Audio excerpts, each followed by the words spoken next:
5 নম্বর প্রশ্ন বলছেন যে আসসালামু আলাইকুম রহমতুল্লাহ। ওয়ালাইকুম আসসালাম রহমতুল্লাহ। আমার প্রশ্ন হলো, স্ত্রী সহবাসের পর কোনো ব্যক্তির মৃত্যু হলে তাকে 2 বার গোসল দিতে হবে নাকি?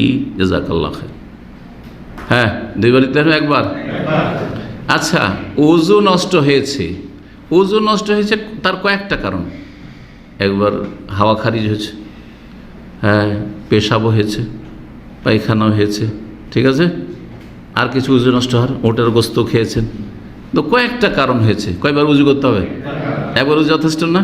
তো গোসল ফরজ হওয়ার কয়েকটা কারণ যদি হয় তো গোসল একটাই। যেমন একজনের স্বপ্নদোষ হয়ে গেছে, তারপরে সে কত আর গোসল করবো, তারপরে স্ত্রী সহবাস করেছে, তো কারণ কয়টা হইল?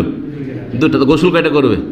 একটাই করবে। ঠিক ওই রকমই মাইয়েতের গোসল একটাই দেবে, জীবিত হোক আর মৃত হোক একটাই গোসল তার। ওই যে গোসল হয়ে গেল মাইয়েতের গোসল, আর সেটা হচ্ছে তার ফরজ গোসল, আলাদা নয়।